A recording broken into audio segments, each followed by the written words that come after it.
Okay. Good morning and welcome to Northwest Unitarian Universalist Church. My name is Tom Ott and I am this morning's worship associate. Joining me in today's service are our interim minister, the Reverend Kevin DeBeck, our acting director of religious education, Eva Leventer, our choir director, Ken Hermanot, and our pianist, Alex Myers. Kathy Henry is today's tech host. If you are a visitor here today and would like us to stay in touch with you, please fill out the visitor form you'll find in the chat box.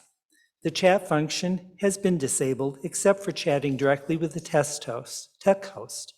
If you are having problems with Zoom, use the chat function or raise your hand in use the raise the hand function in Zoom.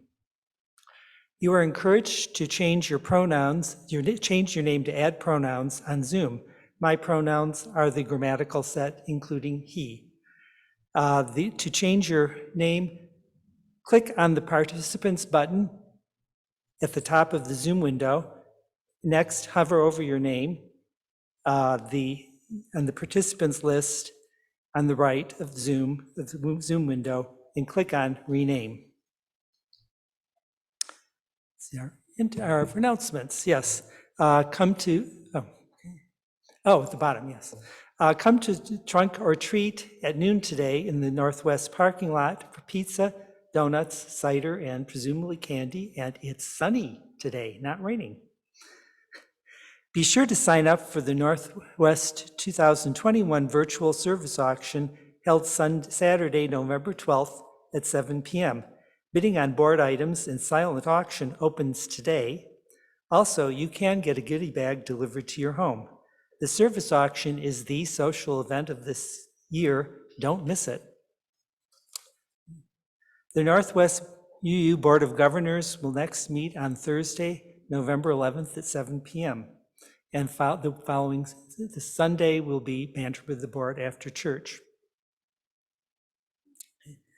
Religious Education has scheduled a speaker discussion series starting tomorrow from 6 to 7 p.m. The topic is Parenting Neurodivergent Children. This is the last Sunday for the special plate collection for the South Oakland shelter. You can see how you can make the payments. This month's plate collection is shared with Oakland Forward, an organization which we have a video for one of the representatives to explain it. Northwestern for having Oakland Forward today. I think this is the first church to donate to our cause and mission. So you guys are the inaugural church. So I'm very excited about that. I'm going to talk to my pastor about doing something similar with some nonprofits. The mission of Oakland Forward is to build power by removing economic, racial, and social barriers to provide opportunities that include individuals of people of color in Oakland County. So the four major elements that we focus on all the time is voter education, also voter registration that we do all the time. Some of the national projects we're working on is paid leave for all. I think one of your members, Randy, works on that with us. Also, one of the things that we do all the time is civic engagement. So we have a class of about 25, mostly young people between 18 and 35 right now, that we are training how to be civically engaged. So they've attended city council meetings, school board meetings. We just had them at the county last week and some others, learning the ropes on how to get involved and get engaged. And so I'm one of the co-founders of what was called the Pontiac Policy Council. And we started doing work in Pontiac, which is the poorest city in Oakland County, which is one of the richest counties in the United States. And what we learned from that work was when we started doing work in Royal Oak Township and Southfield and some other places, that we had pockets of people that needed that same help and needed that same removal of barriers. And so we founded Oakland Forward about 2 years ago, and I'm the executive director. And so we have did some work with COVID. We've given out over 100,000 masks so far since the pandemic started. One of the things I'm most proud of is we fed 2,000 seniors at the beginning of the pandemic, because we realized part of the pandemic problem was the isolation. So people were bringing them Meals on Wheels and other stuff, but we actually had one of our local restaurants cook them a good, what would be a Thanksgiving dinner, and brought it to them. And so we were very happy about that. But we believe in every election, every time, and getting people not only engaged in their local community, but trying to give them a tool in order to do it. And so when we work in other cities, not just Pontiac, we do a year-round community survey. And so our goal is to find out what that particular community needs, because it's not a cookie-cutter solution to what we're doing, but find out what they need and then equip them with the tools and empower them to be able to change their own community. And so we sit on the Michigan Economic Justice Coalition with Trina, who's another member of your congregation. And so we are very excited that Oakland Forward was chosen. I think they gave me like 2 minutes as an elevator speech, but I could talk about this for 2 hours. So I'm going to turn. Good morning. I am the Reverend Kevin DeBeck. My pronouns are he, him, and his.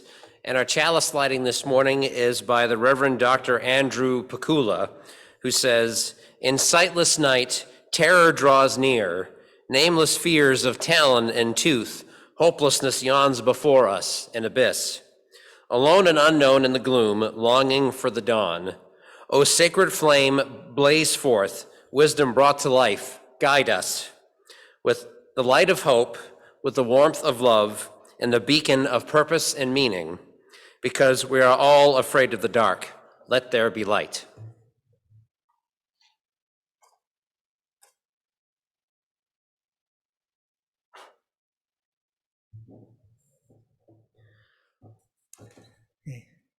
Our opening words are Autumnal Welcoming by Reverend Sarah Getty Mcneil.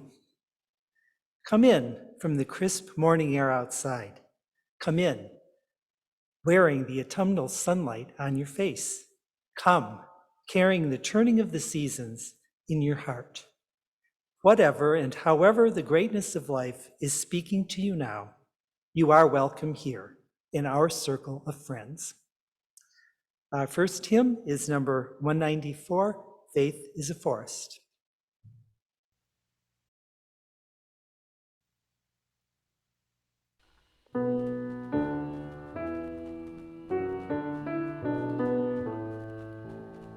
Faith is a forest in which doubts play and hide. Insight can hear the still small voice deep inside.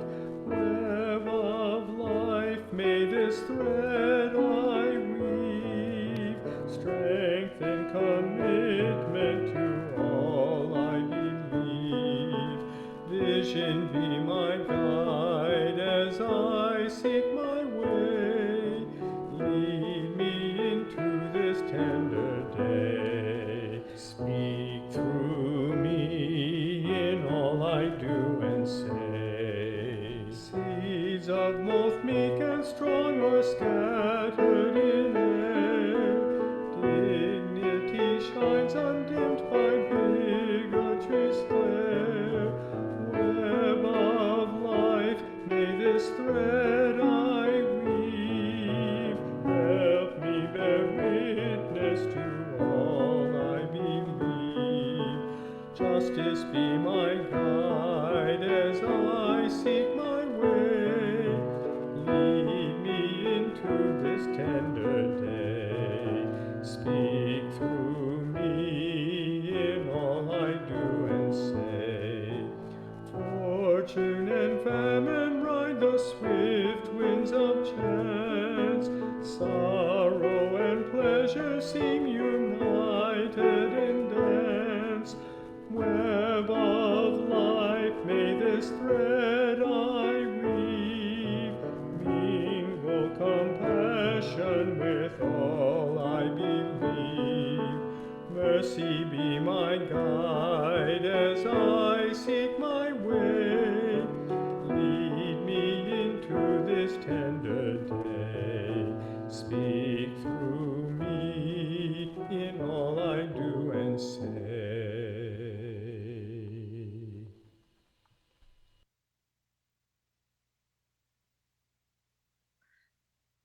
This is a story about a baby hippo and a tortoise that become friends, and it's a true story. It's by Isabella and Craig Hatcliffe, and it's adapted by myself, Eva LaVenter. On December 26, 2004, there was a huge tsunami that occurred in the Indian Ocean and elsewhere. A baby hippo survived the tsunami and was found on the shoreline. He had to be rescued, but that was not an easy task. He was weak, tired, heavy, and unable to move. Many villagers tried to help the hippo to a safe place. Angrily, the hippo broke through their nets.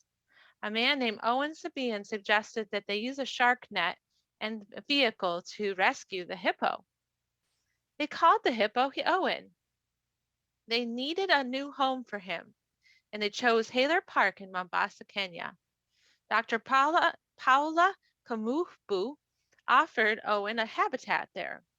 He was transported onto another vehicle with the help of Stephen Toohey, and a habitat was prepared for him at Haler Park. It just so happened that a tortoise also inhabited this new home. The tortoise's name was Maisie. He was 130 years old. He was a great Aldabra tortoise. Maisie wasn't particularly friendly, and he kept to himself. No one could have guessed how Maisie's life was about to change. Owen arrived weak and exhausted at Haler Park. As soon as they untied him, Owen ran directly to Maisie. He crouched down behind Maisie like a baby hippo does to his mother. When the park workers checked on them in the morning, Owen was snuggled up to Maisie. Over the next couple of days, Owen would follow Maisie. At first, Owen wouldn't eat. However, he saw Maisie eating, and he decided to eat too. The bond between the baby hippo and the tortoise was helping Owen recover from the trauma of losing his mother. As weeks went on, Owen and Maisie spent more and more time together. They swam together, ate together, slept together, and sat next to each other. And though both animals could injure one another, they were gentle with one another, and the sense of trust had grown between them. This is a true story.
Our reading this morning is from James Luther Adams, who was one of the preeminent Unitarian Universalist theologians of the 20th century. And he says, the free person does not live by an unexamined faith. To do so is to worship an idol whittled out of and made into a fetish. First of all, I'd like to wish you all a happy Halloween and to remind you of our trunk or treat today at around noonish, right here at Northwest UU. And if you're pagan, I want to wish you a blessed Samhain. Secondly, I have a question for you all to ponder as I'm talking to you all this morning. What does it mean to have faith? Now, according to Webster's dictionary, there's 3 definitions. The first one is a strong belief or trust in someone or something.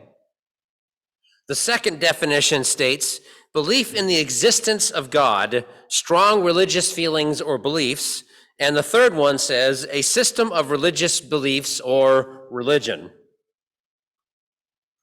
Perhaps the question you're all asking yourself is, can a person who doesn't believe in God have faith? Well, the short answer is yes. As for the last definition, even atheists can have faith because even an atheist has a system of religious beliefs, even if there is nothing supernatural about what they believe in. The idea of faith is something rather large to chew on, so the way I'd like to talk about this is using one of my favorite fictional characters in the lens to kind of, figure out how to look at this. And of course, I am talking about Linus Van Pelt, best friend of Charlie Brown in the Peanuts comic strips. Now, I'm going to talk about Linus in the context of one of my favorite holiday specials, It's the Great Pumpkin, Charlie Brown. Now, I can't speak for all people of my generation, which is Generation X, by the way, but I have literally watched this special every year of my entire life. In fact, I often look forward to it. Now, before we talk about the ephemeral stuff, here are some facts about the special itself. It debuted in 1966 and was the second Peanut special produced after the more well-known Christmas special. It was shown every year on network television except for last year when Apple TV got greedy and kept it for themselves. For this, the outcry was such that they were literally shamed into showing it on public television, which it did this past Sunday. If the voices sound familiar between this special and the Christmas special, it's because almost the entire cast from the first special was used in the Halloween one, except for Lucy. They had to cast another child for that. Oh, and as a side note, it was Charles Schulz that used the idea of having children voice the children. That was the first time that had ever been done. There were many things that happened in this special, but the one character I want to focus on, of course, is Linus. Linus is the younger brother of Lucy and is the one person that usually doesn't give Charlie Brown a hard time. And in this world, it's good to have at least one close friend at your side, no matter what. Throughout this special and in others, especially in the comic strip, Linus does not give up his faith in the Great Pumpkin. In fact, as the special starts, Charlie Brown, Snoopy, Lucy, and a girl named Frida all walk up to him and say to him in various ways that the Great Pumpkin isn't real. In fact, Lucy is quite emphatic about it. She says, "If you don't give it up, I'll pound you," are her exact words. Now, nothing that any of these people say or do shakes Linus's faith. In fact, as he's writing to the Great Pumpkin, he explicitly says, "If you are a fake, don't tell me. I don't want to know." So what I'm going to do here is what we did in seminary, something called an exegesis, and it's spelled E-X-E-G-E-S-I-S. And I wanted to spell that out for you all because what I'm going to talk about has nothing to do with that guy from Nazareth. Now, the definition of an exegesis is the critical explanation or interpretation of a text, especially of Scripture. So yes, I am using an animated special as text. So first of all, where did this idea of the Great Pumpkin come from? Apparently there were some people that were wondering if it was actually based in some kind of old tradition or something. And of course, the simple answer, it came from the mind of Charles Schulz. Now, where did he come up with this idea? Now, according to an article from a website called mentalfloss.com, and the article was titled 10 Facts About the Great Pumpkin, written by Jake Rosen in October of 2018, states that the Great Pumpkin Saga was adapted from Schultz's newspaper strip, where he had conceived of it as a metaphor for the hope and the disappointment associated with Saint Nick, or Santa Claus.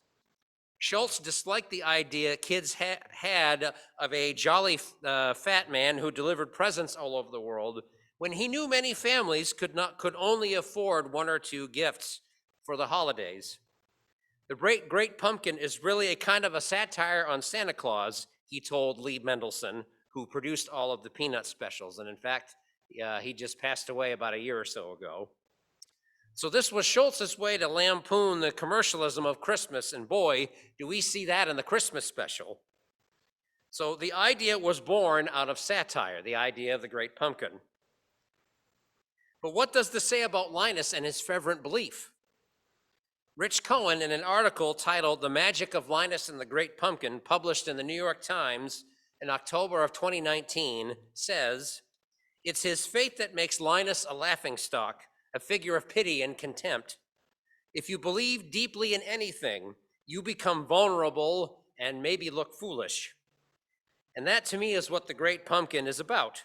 The passion of Linus Van Pelt, degradation and humiliation, refusal to submit. And how many figures in world history do we admire because they refused to submit? Martin Luther King Jr., Gandhi, Michael Servetus, Anne Hutchinson, Dietrich Bonhoeffer, Angela Davis, and too many others to mention, who held deep-seated beliefs in human rights and stood up to their oppressors regardless of the personal costs to them, even if it meant that their lives were in danger. Now, to bring it back to activism, or from activism, how many of us have believed in something that the culture at large thought was silly or a waste of time? I still find it remarkable that items of nerd culture, and I call it nerd culture, between science fiction and comic books are now one of the greatest generators of money for movie studios and publishing companies alike.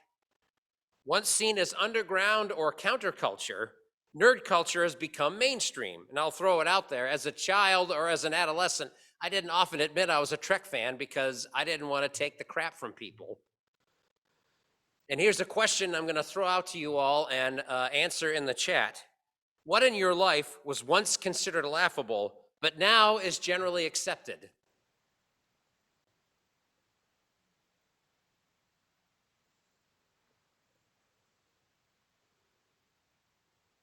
Kathy, do we have any answers?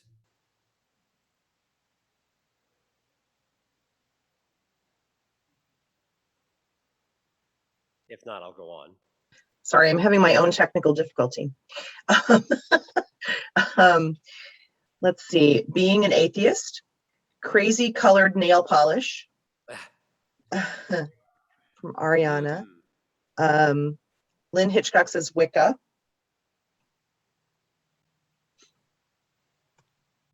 Okay. Linus, through his faith, gives us the courage to stand by what we believe in, regardless of how the culture at large sees us. Unitarian Universalism has given me the courage to become the best version of who I am. It has given me the religious grounding I didn't know I needed 25 years ago. I hope that this faith and this congregation has done the same for you all. Now, by the end of the Great Pumpkin, Linus's faith gets tested, even though he thought his faith was going to be rewarded, it turns out it was just Snoopy rising in the pumpkin patch. And the next day, he's talking to his friend Charlie Brown when Charlie alludes to doing stupid things. And then at that point, Linus goes off on him. Maybe it was the lack of sleep. Maybe his tolerance was low because of the ridicule he was suffering from. But Linus goes off on Charlie Brown and no one else. Charlie Brown, even though he didn't mean to, questioned Linus's faith in the Great Pumpkin. Now, this is the downside to having unquestioning faith in something. One runs the risk of alienating friends and family when that faith is questioned, even inadvertently. and when there's no room to ask questions about something one believes in, or if a faith community is based on doing as you're told, there's no room for growth of the people involved or as the faith as a whole. How many stories have been told about the harm done to individuals or groups when a charismatic leader rises to the top of popular culture and shuts down dissent? In its extreme, this gives rise to fascism, military dictatorships, and a lot of death and destruction. We're seeing this now in the cult of personality around the previous president, who almost led a successful coup against the duly elected United States government, and whose time in office led to the rise in hate crimes and the deaths of 700,000 Americans. Because of him and his death cult, deny science and deny reality. How many lives have been disrupted or ruined because of inflexible rules and dogmas that determines who stays and who goes? How many have died because of this inflexibility? What attracts me to Unitarian Universalism is that over the centuries, our faith has changed as humanity's knowledge has grown. In the 19th century, Unitarians and Universalists were both offshoots of Christianity, and I can talk more about that in a different sermon. In the 20th century, both started to lean more towards humanism, especially after the Second World War, and seeing the results of the Holocaust. Many lost faith because what loving God will allow the wholesale murder of 6 million people?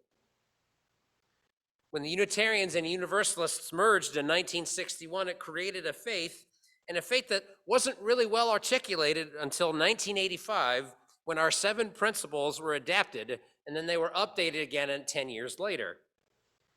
These principles and their 6 sources serve as a covenant between the Unitarian Universalist Association and its member congregations, of which Northwest is a part. Ours is a covenantal religion, which means by becoming a member of a UU church, we abide by the 7, soon to be 8, principles. And by adding the 8th principle, it serves as an update to the work that was started over 30 and 40 years ago. This keeps our religion relevant as we learn new things. You all adapted the 8th principle shortly before I got here, and what it reads, the principle itself reads, we, the member congregations of the Unitarian Universalist Association, covenant to affirm and promote, journeying towards spiritual wholeness by working to build a diverse, multicultural, beloved community by our actions that accountably dismantle racism and other oppressions in ourselves and in our institutions. We as a faith have fallen short over the decades to address the oppression of people of color and the influence of white supremacy in our own ranks. When the Unitarian Universalist Association adopts this 8th principle in a few years, because it has to take place over the course of 2 general assemblies before it becomes fully adopted, it will not be the end-all be-all solution, but it is a step in the right direction to address how we've all been poisoned by white supremacy. And these conversations would not have been possible 10 to 15 years ago. At least I don't believe they would have been. I see our religion as a field of reeds who bend but do not break. What of going back to James Luther Adams, one of the things he stated was, an unexamined faith is not worth having, for it can only be true by accident. And I wanted to dive into this a little further and found an article from the UU World dated January of 2005, written by Christopher Walton, titled James Luther Adams's Examined Faith.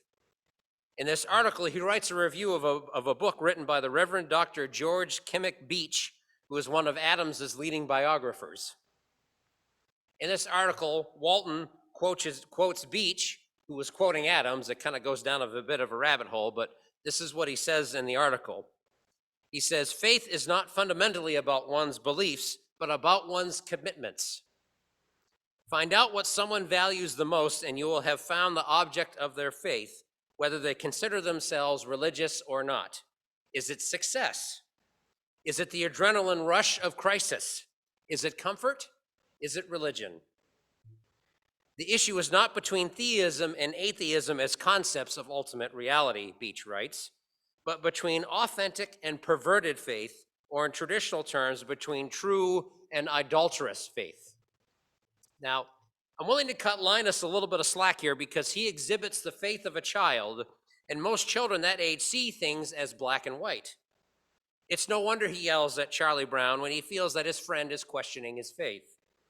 This is also a reminder to the rest of us that yelling at someone is not the best way to sway someone to our opinions or feelings, unless, of course, the person you're confronting is a Nazi or a fascist. It's okay to yell at them. The lessons we can take from Linus are twofold. To have faith in something that can serve as grounding that will give meaning to one's life.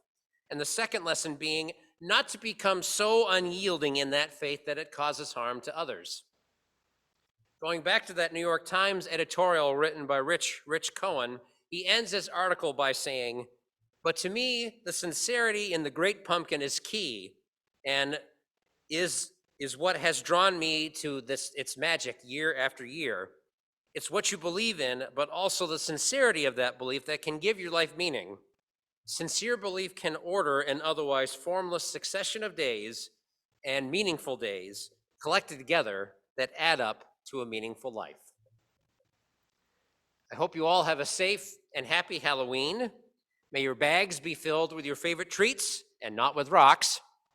And may your faith sustain you and motivate you to do good works.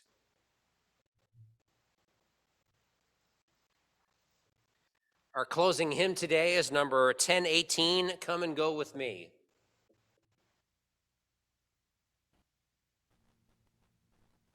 Come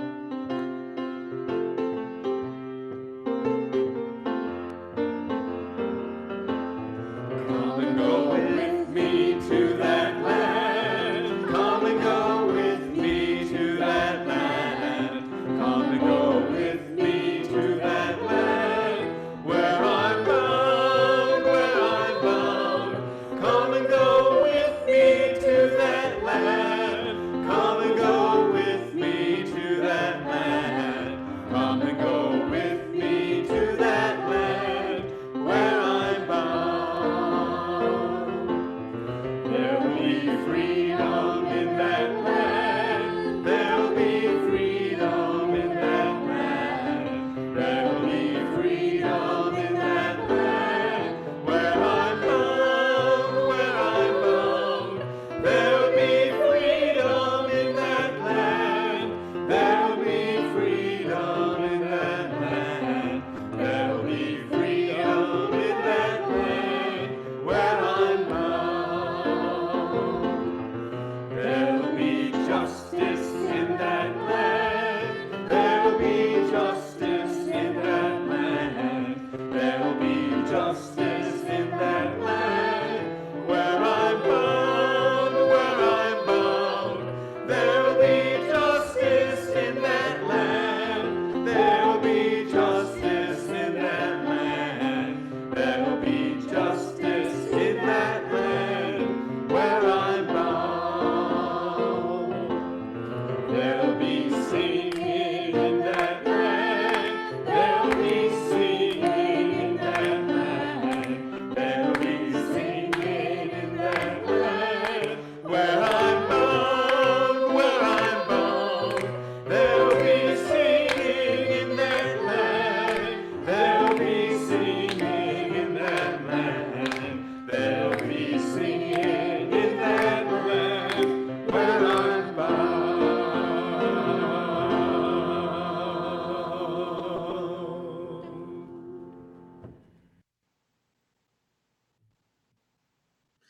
My closing words today come from the Reverend Gary Kowalski, and he says, "Go in peace, speak the truth. Give thanks each day.